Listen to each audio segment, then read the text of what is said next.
Só uma notinha aqui. Toda hora você ouve gente falando no Brasil de instituições democráticas. Quem quer que use essa expressão, assim, pode usar assim de passagem, não tem problema, mas quando usa muito, está na cara que você não sabe do que está falando.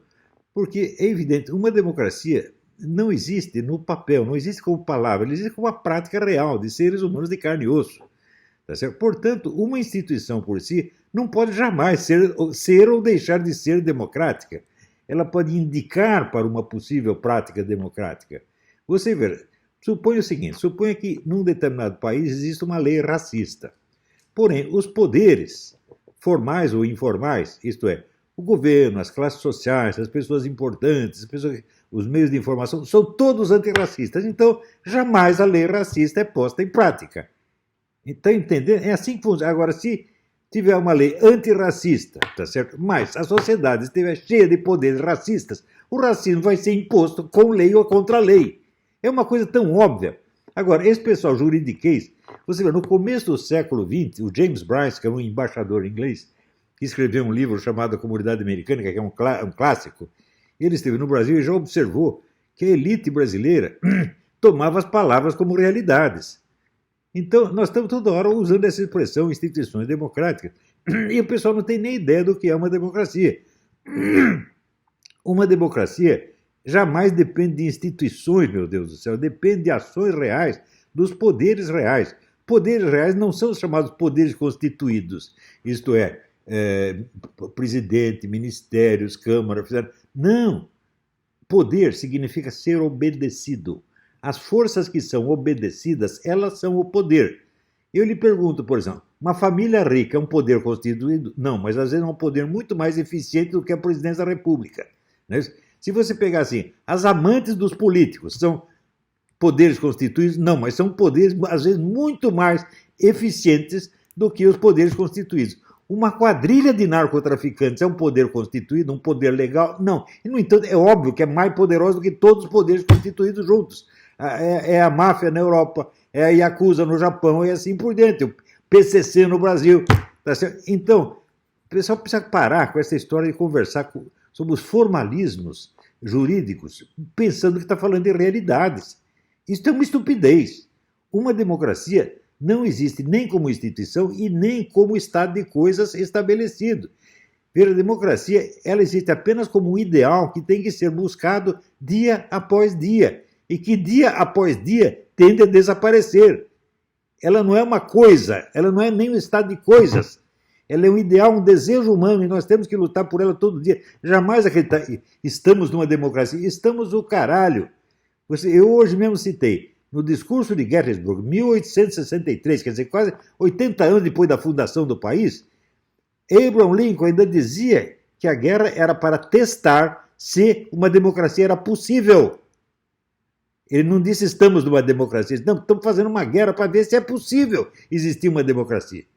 Quer dizer, ele tinha consciência do que era democracia. Agora, esses idiotas do nosso Senado, do nosso STF, tudo, não tem, os generais, não tem, nunca pararam para pensar no que estão falando, são iludidos, são auto-hipnotizados por suas próprias palavras. Eu estou com o saco cheio de gente burra, que, sabe, ouve uma palavra, pensa que está vendo uma coisa, né? A gente tem que lembrar que é negócio de Aristóteles, a palavra cão não morde, pô.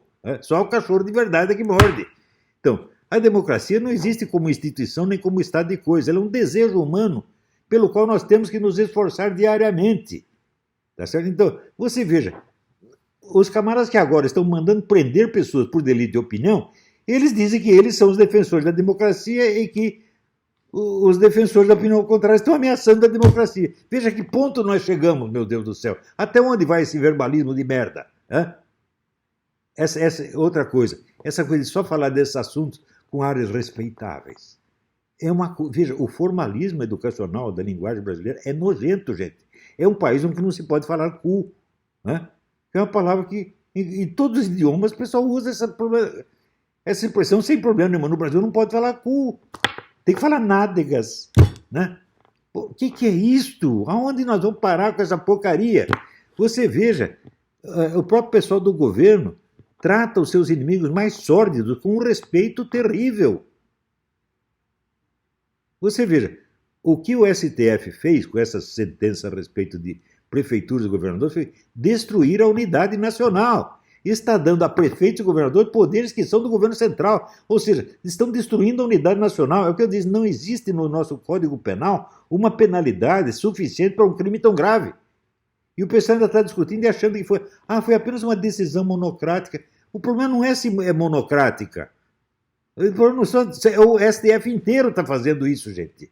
O STF inteiro está contra a unidade nacional. O STF inteiro está contra o Poder Executivo. Ali não tem ninguém que preste. Porra, será que é muito difícil entender? Ali só tem representante de narcotraficante, representante do Foro São Paulo. Agora, representante do Foro São Paulo chega na frente de um comandante militar, o cara bate continência e chama de patriota, como fez seu Luiz Ramos. Que falta de vergonha! Até onde nós vamos ser puxa-sacos?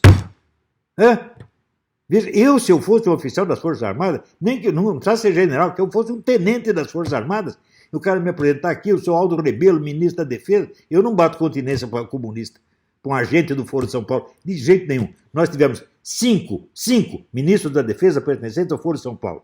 Na década de 90, eu 1000 vezes, falando em instituições militares, eu disse, vocês criam esse Ministério da Defesa, vocês vão acabar batendo continência para comunista. A terminar batendo continência não só para comunistas, no sentido ideológico, mas membros do Foro de São Paulo. O comandante das Forças Armadas teria dizer que nossas concepções da defesa são as mesmas do senhor Aldo Rebelo.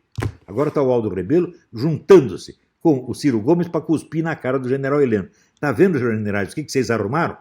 Vocês se aviltaram na frente dessa gente. Vocês se rebaixaram na frente. Agora, quando vocês se rebaixam, vocês não rebaixam só vocês. Isso é problema seu. Vocês rebaixam as Forças Armadas, coisa que vocês não têm o direito de fazer. Agora estão cuspindo nas Forças Armadas, o que as Forças Armadas vão fazer? Elas disseram, não, intervenção não tem. E peraí, por um lado não tem intervenção, mas por outro lado diz que estão se preparando para operações de defesa da lei e da ordem. Uai, se não vai mexer naqueles que estão destruindo a lei e a ordem, que raio de operação de lei e ordem é essa? É reprimir o povo? O que vocês estão fazendo? Será que o verbalismo vai chegar a esse ponto de que a expressão defesa da lei e da ordem substitui a realidade das ações? O que há, gente? Tá? Era só isso que eu queria dizer. Fique com Deus.